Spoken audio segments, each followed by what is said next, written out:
Yeah, and Josh, that doesn't help any. It certainly doesn't help race relations in America when they immediately default to white supremacists. When you were looking at a Hispanic guy, saw the video, saw the pictures, he's laying there dead. Thoughts, Josh? Yeah, look, I mean, Eric, you emphasized it, but this guy's name is Mauricio Garcia. I mean, if he's the white supremacist, then he's probably the dumbest white supremacist in the history of white supremacy. Or if you don't realize that someone can be named anything and be a white supremacist, you could be the dumbest person in the history of punditry, I suppose. So there's Newsmax spending a good portion of their time talking about someone named Mauricio. And look at this picture that they also posted of him saying, why are they jumping on the fact this guy could potentially be a white supremacist all the time? They jump straight to it. Maybe because they're all over the place. But the problem with this entire reporting is that the one that they're showing is this guy. His name is Mauricio Garcia. He's not the same guy though. The photo does show a Mauricio Garcia, but he's 36 years old, 3 years older than the actual shooter who opened fire on innocent bystanders on Saturday. And his mugshot was taken on August 4th of 22 when he was arrested, and he has nothing to do with the shooting at an Allen Outlet Mall over the weekend. But that doesn't stop them from going through this whole thing. As a matter of fact, Greg Kelly goes on to talk about more aspects of this and why it's open and shut, that this is all just made up. Watch. I thought I was hallucinating after that horrible Texas shooting at that mall north of Dallas, all those people killed. We didn't know anything for a good long time, like a day and a half went by. No information whatsoever until they told us this guy did it, Mauricio Garcia. And oh yes, a white supremacist with neo-Nazi ties. Now, look, this is not a white supremacist. And oh, by the way, we abhor white supremacy. But you know what the left does, right? They think anything MAGA must be white supremacist. That is appalling. This is just pathetic, all right? Now, there's a tattoo, many tattoos, and someone at one point tried to say that's the city of Dallas tattoo. No, it looks like it's the Puro Tango Blast prison gang tattoo, all right? This is not a white supremacist. He's also not the guy that you guys are supposed to be talking about. So they also don't want you to believe that some of the things we've seen, these social media posts that are associated with the actual shooter and also the tattoos that he has are associated with him either. The AP independently did verify the account though, which also featured an image of a traffic ticket with Garcia's name and birth date, as well as paperwork from a motel where he stayed before the shooting. The real Garcia, by the way. Federal agents investigating what motivated the shooting have also reviewed the online posts. That's according to a federal law enforcement official who could not discuss details of that investigation publicly, but he did speak to the AP on a condition of anonymity. So he's given us this information that they would probably like for you to ignore, which I guess several people have, because once they see things like AP, Reuters, news outlets, they go, oh my God, can't listen to those. Those just might give me real information. One more part though, because as you can imagine, Fox News is running with this as well.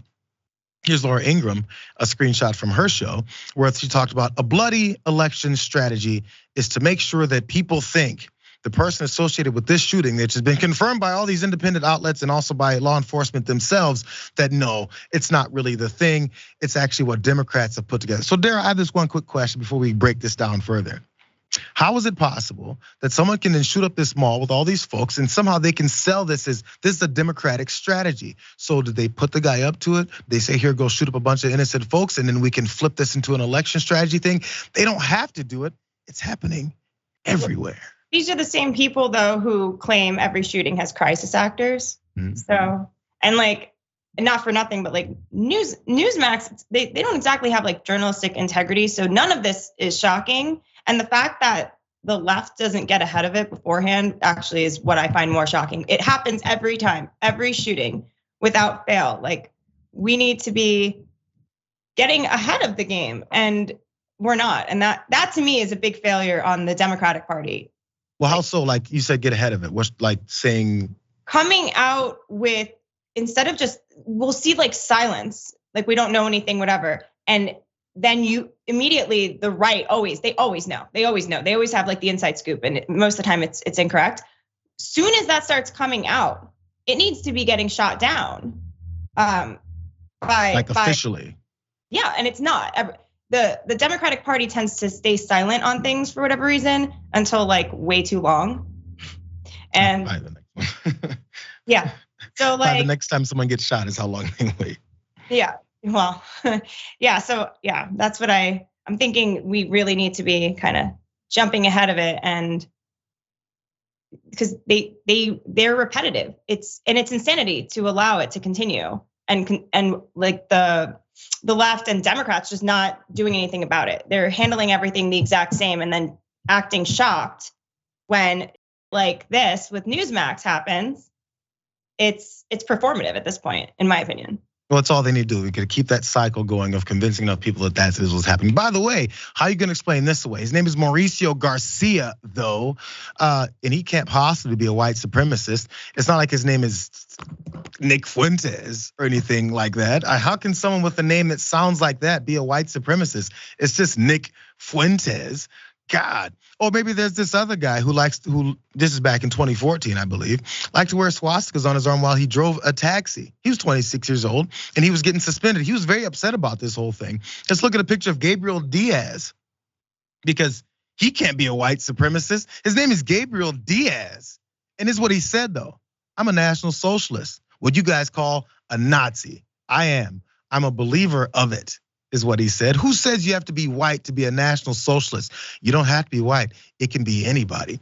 Odd how that works. Maybe the people who support them and go through these same types of thought processes of white supremacy and being Nazis, they're the ones saying, hey, F you, I'm actually one of you. You can accept me as I am.